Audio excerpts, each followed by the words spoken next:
This is Pete Moore on Halo Talks NYC on location, Snowmass, Colorado, bringing in podcast guest number 243.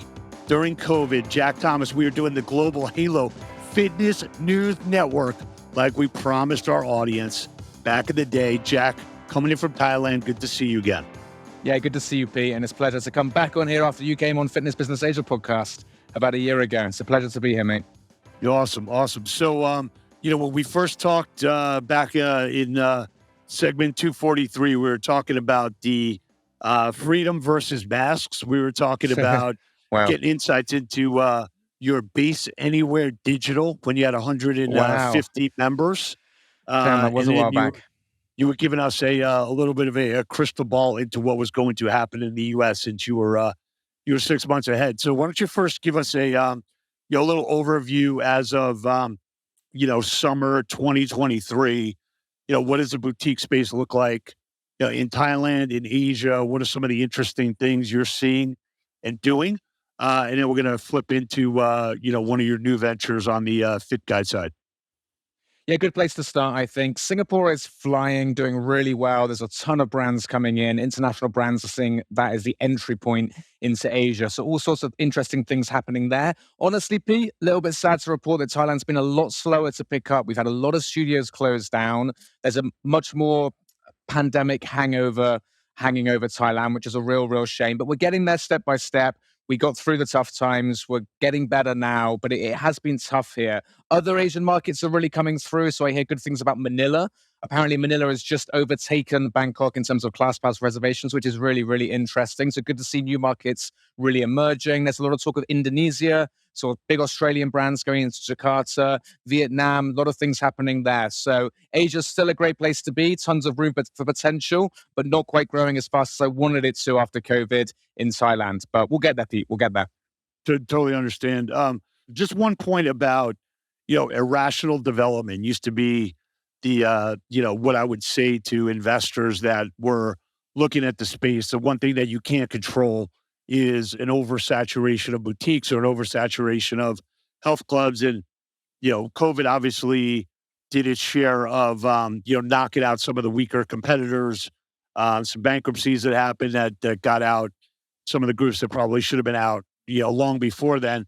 So do you see kind of a rational development? We say, hey, everyone's going into Singapore, everyone's going into Manila. Do people realize that maybe, once a saturation happens in a city, maybe I should move on to the next city, which, a lot of groups do in other industries, or, it's survival of the fittest. I'm in the fitness industry, I'm stronger than you, and, let's see what happens. What's really interesting is every market in Asia, because this is the region, of course, I'm closest to, has its own individual story and journey. And actually, Singapore now is seeing a round of closures because rents have gone up a lot. There's a lot of people from China that have come over since lockdowns were lifted there. And that's driven a lot of rents up. And there were a lot of studios that were just getting by, that were doing okay, maybe mildly profitable, that now are losing money once the rent's gone up. So we're almost seeing this like delayed impact on the industry. There was a massive uptick in Singapore. They rushed back to fitness in a way that didn't happen in Thailand. So there's been a real boom. But I think over the next 6 to 12 months, we're going to see a lot more closures there, even though it is kind of, you would think, thriving to look at the market there. So really, every country is going through its own story and its own journey. And it's quite interesting to see, actually, from my Bangkok base. That's helpful. From a standpoint of what's happened in the U.S., there's definitely been an infusion of the word fun in, boutiques and workouts. There's a big push in this country right now towards the growth of pickleball as an example, where we're just trying to get people off the couch, get them into some kind of participatory, sports event, if you will. And, that's seen a lot of legs. I think groups that are focusing on results, on the high intensity side are seeing great progress, as well as on the Pilates side. I think is probably like the, bellwether, if you will, of the boutique category. We're seeing that here in Asia as well. Yeah, it's interesting to see the uptick in Pilates, and then kind of Pilates-inspired concepts such as Strong Pilates, which has incorporated cardio equipment into the reformer. So we're seeing some interesting trends and kind of sub-trends around Pilates for sure here as well. When you look at base and when you started that, you're a guy who's got his hands in a lot of different things. A little bit of a crazy entrepreneur like us, which we love. That's why we have you on second time. As you think about the growth of a concept and you think about the growth of you individually or professionally, give us a little bit of insight for those entrepreneurs that are out there that's saying, hey, I've got a boutique studio.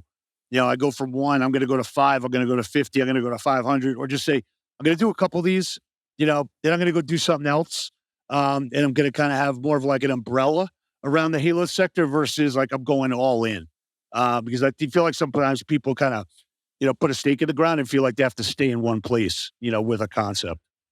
It's such an interesting and good question. There was a time when I was really hell bent on growth. And I always told myself, and I do believe it was true, it was to put base in the hands of more people. I really believed in our concept. I love the technology that I built. And I'd been to more developed markets like New York, London, Singapore, and wanted to take it to those markets. And I don't really feel any differently about that now. But I guess you know what it's like as an entrepreneur. You might have another idea that you feel passionately about, and you can't do everything that you want to do. So whilst I am still running base and I do still very much believe in that, Singapore's just gone so crazy as well. And that was going to be the market that we went into. Going into Singapore now with base just doesn't feel quite right. And it just so happens a year ago, we had this idea for the Fit Guide. And that for me is so, it's such an interesting idea. It's so needed in the industry. And I feel the burning desire to grow that more because I think it can have more impact as opposed to, another sort of growing franchise brand of which there's many now.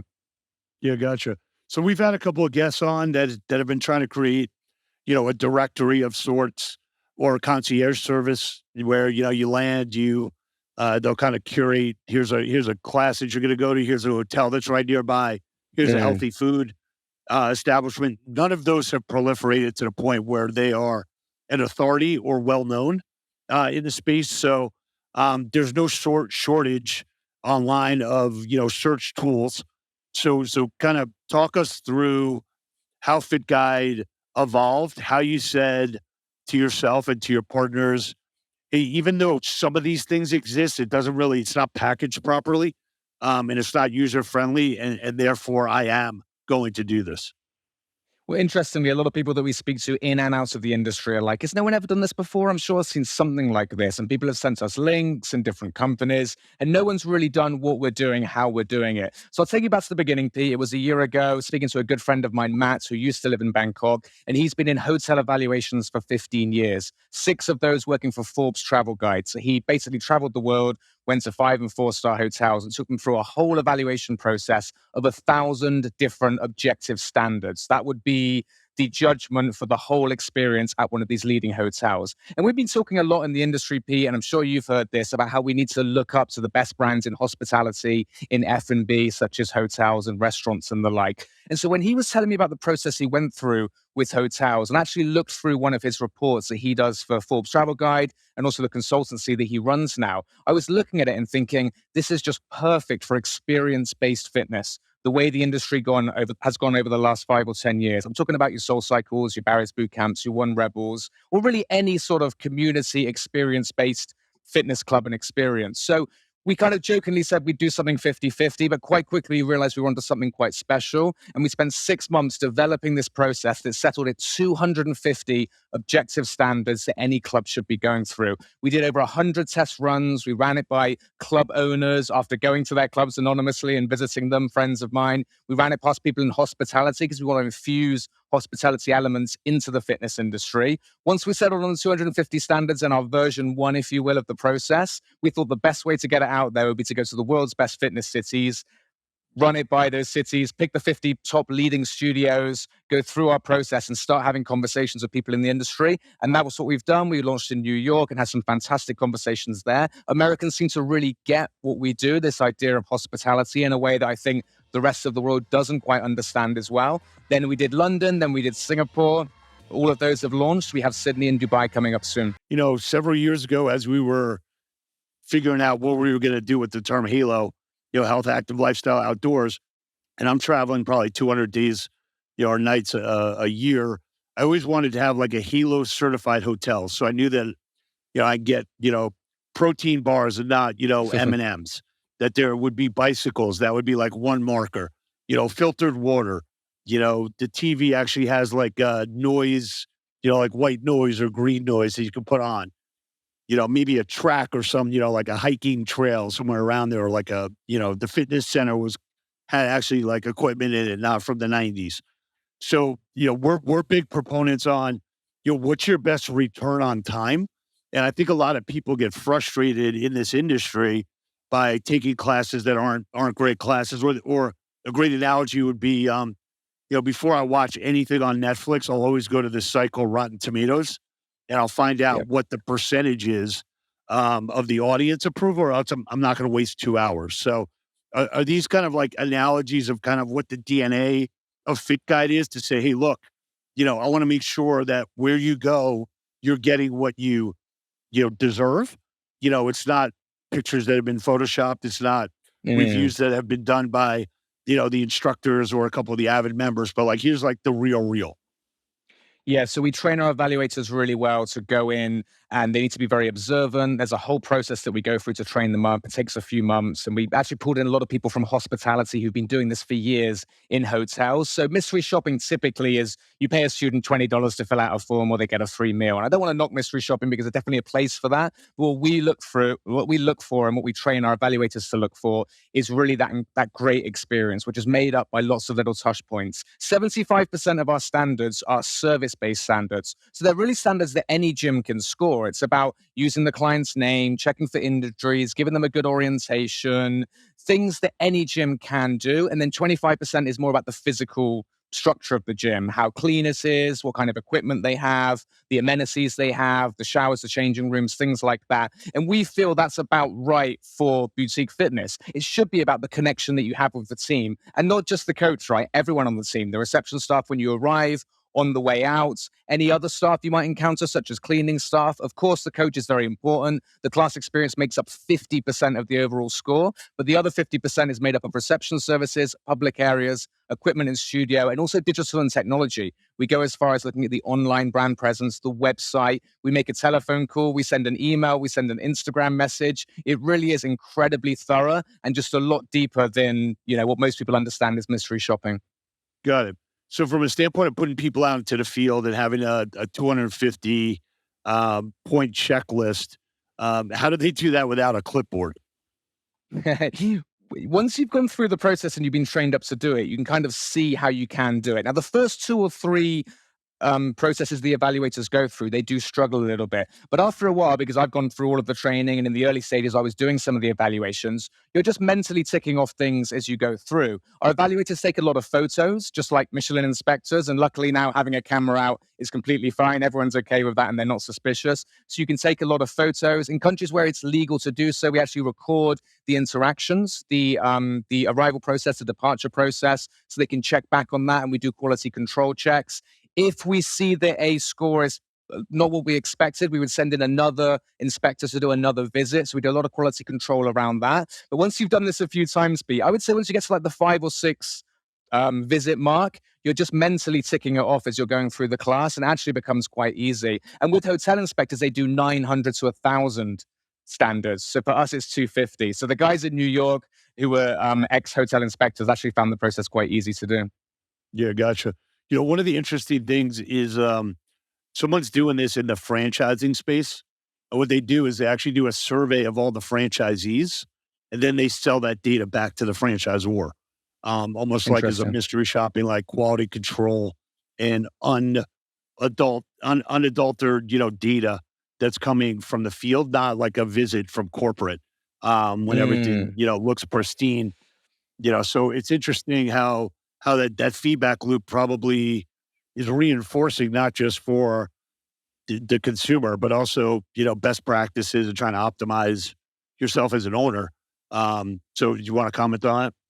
For sure. Yeah, it's interesting you should say that, because we speak to a lot of operators or brand owners, and they say, oh, we do something like this. We send in our head coach, and they'll observe a class, and they'll have, I guess, a checklist or something like that. But the trouble is, of course, when I go to base, I get the very best of base, right? I get the very best service from front desk. The Sure. coach is on their best behavior. Are they doing that when we're not there? You just don't know, right? And so we might go, and it's on a Wednesday morning, maybe there's 8 people in the class, no manager's presence. What's happening there? And that's my experience, right? We always pay for our class, we pay full price, we pay drop-in rate, and we go in and experience it as a completely normal client. And sometimes it is quite surprising to club owners. What's interested me, Pete, is not that many club owners have really pushed back on what we said, because I think once they see our process, once they see the reports that we send through to them with all of the standards and the comments and the supporting evidence, everyone said, well, I thought we were doing this, but obviously we're not. And it's really good information to have. So although some people have kind of been initially a little bit defensive, once they've understood our process, they actually seem really keen to learn more,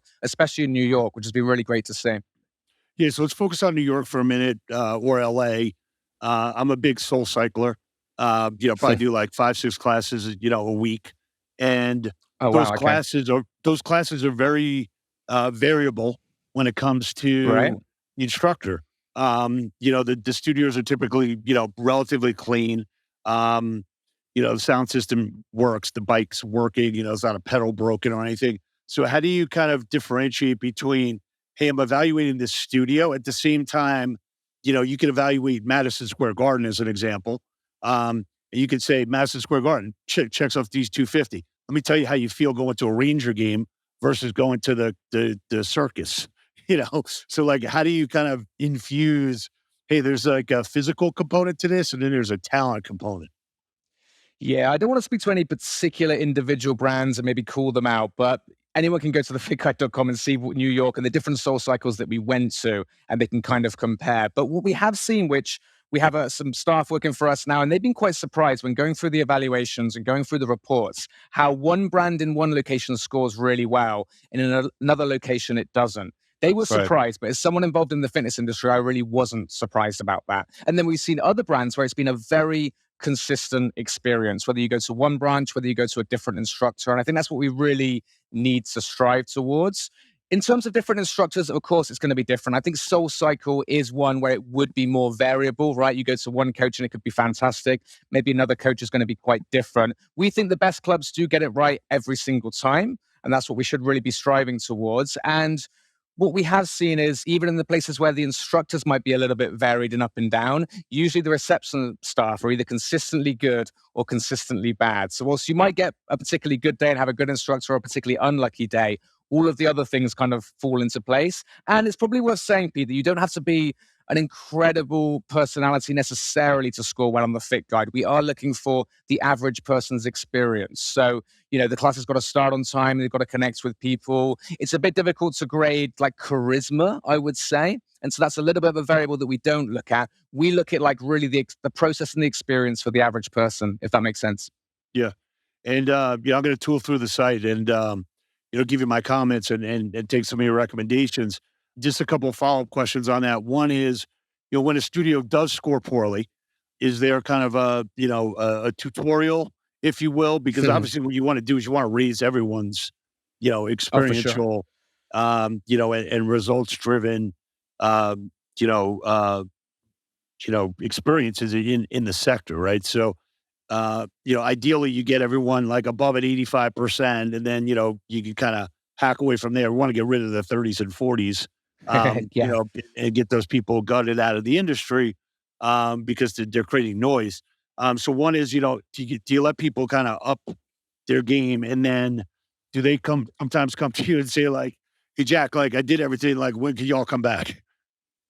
No, absolutely. I'll tackle one thing at a time. So a big part of this when we started it is making the industry better. We're not here to kind of call gyms out and say this place was rubbish, that place wasn't doing things well. We really want to make things better. And we think even now, having that layer of accountability now, we hope is already going to have an improvement. We've spoken to basically every major brand in New York and the US. And so we've had some great conversations with them, and we'd hope instantly they raise their game. They've seen our reports, they've seen our evaluations. So that's what we would hope would happen very, very quickly. We've got other resources to help them out. We've got video courses, we offer consultancy and the like, and we do offer reevaluation. So if a club feels like it wasn't a fair representation of their club and their experience, they can take that report, they can do training with the team, and we would do a reevaluation. But integrity is central to what we do. So we can't guarantee a better result. It might even be a worse result. But usually, once clubs have seen the areas that need to improve in, it's often like a bit of a wake up call to them, and they can usually do the things they need to do to make it better. But if they're struggling, we can help and we can assist. We did change it a little bit, Pete, where at first we were listing clubs that didn't make one of our 3 awards. We have recommended, which is essentially a 3-star score. We have 4 stars, and then our highest 5-star award. And we were actually listing clubs that didn't make that as rated. We've now decided to actually not include them in the Fit Guide because we don't want to call anyone out. And every club now that is in the Fit Guide has scored 70% plus. So they are creating a good experience. They are doing well. And it's those 5-star clubs that are really doing exceptionally across the board and across all 5 categories. And we've only had about 5 or 10% of clubs get the 5-star award. And don't forget, that's 5 or 10% of the top 50 clubs. So we've done a lot of research when going into a city. We speak to a lot of people on the ground. So it's kind of 5 or 10% of the top 5 or 10%. So we're talking about the top maybe 1% that get that award. And we think that's about right. You know, it should be hard to get. We do want to set the bar high for the industry. Let me flip something on its head because you're making me think about something that we've been talking about with studio owners and with club owners, basically taking your evaluation process and actually overlaying that onto a new member, and actually find out, like, what are my motivations? Like, what's in my past? Do I need a wake up call because I want to work out early, but I never wake up? Do I need someone to pick me up? Do I have, food, desires that I don't really know how to get rid of, like ice cream at 9:30 at night? Um, do you think that this level of evaluation and level of scrutiny might wake some club operators and, Yeah. sales associates to say, hey, instead of me being I just got scrutinized by 250, markers. Why don't I do that to a member, actually really know them, and help them get from, 50% up to 90%, just like Fit Guide is enhancing my performance. Why don't I do that with my entire membership base? Good question. Good question. We haven't quite thought of it from that angle. I think so. It's probably worth saying at this point, they're all objective standards, so they're all yes or no, and that's another big difference to mystery shopping. Okay. Usually, or often, mystery shopping is how is it on a scale of 1 to 10? Would you recommend this to a friend? How friendly were they on a scale of 1 to 10? We look for very specific things that are yes and no. So that might be a little bit hard to apply to members. Often, you need them to be honest as well, which is difficult. Anyone in the fitness industry knows, but look, I think there's possibilities to adapt it for all sorts of different areas. I mean, it is kind of based around hotel evaluations and restaurant evaluations, but we've made sure it's relevant to fitness. I think it can certainly be tweaked to different industries and maybe even different parts of the fitness industry. We've gone for the experience side, the boutique side. I think there's definitely ways it can be used for sort of big box and other areas of the fitness industry. For clients, I don't know. You planted a seed in my head, Pete. I'll have a good think about that. So putting your entrepreneur hat on, which a lot of entrepreneurs are listening to us right now, they're going to say, okay, this is very similar to a Rotten Tomatoes, in the US, we're rating movies. It might be a Zagat's where we're rating restaurants. You're playing the long game here. Like, you've got to do all the work before you actually have a business or a business model or a revenue model, or else it's somewhat like, an incomplete assignment, right? Like, I can't go on Fit Guide and see that there's 20 studios. I need 200 to have Yep. a big sample size. In order to do that, I've got to hire people. I've got to train them. I got to get the evaluations done, So from a standpoint of looking at, like, the long game, and some people don't really look at the long game. They think, next quarter is when I'm going to get profitable, or, once I have this asset in place, revenue is just going to kind of pour in. So how do you think about, without kind of giving away, maybe all like the revenue streams or the special sauce? How'd you say, like, look, I'm going to do this. This isn't a pro bono, .org. At the same time, like, I know once I get critical mass, I can either, and I'll start it and you can fill it in. I could probably sell sessions directly, because there's no reason why I shouldn't be able to do that. Maybe I sell memberships. Maybe there's the top tier will be able to advertise to my member base and use my score as kind of like a good housekeeping, stamp of approval. So, without giving us too much, give us a little bit of flavor of how you thought about, once I do this and I get enough, like, there's a business here. Yeah, yeah. I think we've got to be very careful with allowing clubs to kind of pay for tiered memberships and things like that. Integrity is one of our 3 big values that we live by, and we want to make Sure. sure that everything is completely objective and independent and unbiased. So I want to be a little bit careful with that side of things.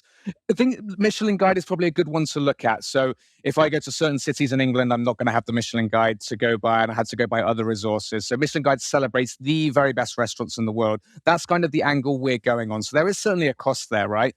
We'll have 5 cities by the end of this year. Next year, we're planning to go deep into the US. And so that will be quite a big operation, training people up and going into all of these cities. But it will be sort of the best in city centers. It won't cover sort of everything. There you would need maybe Google reviews, something like that. That's probably something to go by if you go to a smaller city. In terms of revenue, a lot of that is centered around how we help clubs and brands build better experiences. So we have free resources that we put out. We have a newsletter every week. Probably going to start a podcast soon or a YouTube channel, stuff like that. Free resources that help clubs to a certain extent. But if they really want that deep help, we have resources that will help with that. Video courses, in-person training. We have coaches who are very experienced in the industry that are ready to go on that. And it will be with infusing hospitality into the experience. And we've actually had some club operators who aren't in boutique, that are in big box, that want to create an amazing group class experience. We've had some interest around that. So we're helping them with SOPs, with the standards that we look for, and helping them recreate a boutique experience through building that for them, and then also the accountability. We're talking to big brands, and we're working with some now to do regular evaluations that wouldn't be featured in the Fit Guide. So we go in every month, or maybe if they have 100 locations, we go to 1 in 10 every month, so that everyone knows that we'll be there. They need to keep on their toes. They need to give a great experience every time, and they can either reward their team or give them extra training if things aren't as they should be. So on that side, I think there's a lot of potential revenue streams. Look, advertising and the like, we're going to look at down the line. The Michelin Guide, of course, has been around for 100 years. Maybe the Nike Fit Guide, the Apple Fit Guide, something like that. If any of those guys are listening, they can speak to us. That's another potential stream. But I think there's so much need for the industry to get better that we know the revenue will come, and we're having a lot of very strong conversations around that. Great. Well, we'll keep preaching, and you could keep Thank you, evaluating, Pete. and we will lift. We will rise all studio boats. Absolutely. So look, from a standpoint of what you're doing, congrats on getting through COVID and being a voice and a leader, with base and especially in your region, coming to the US. Let us know how we can help you out. Whether that's Thank you, Pete. introduction to, potential evaluators, some people that like to work out 3 or 4 times a day. Now they can actually say it's their day job. So anything we can do to help the sector. And thanks for coming back on. And this is the second release of the Global Halo Fitness News Network. Jack Thomas dialing in from Asia. Pete Moore, Dave Ganelin, New York by way of Colorado. And Jack at Go Halo or Bust. Thank you, Pete. Awesome.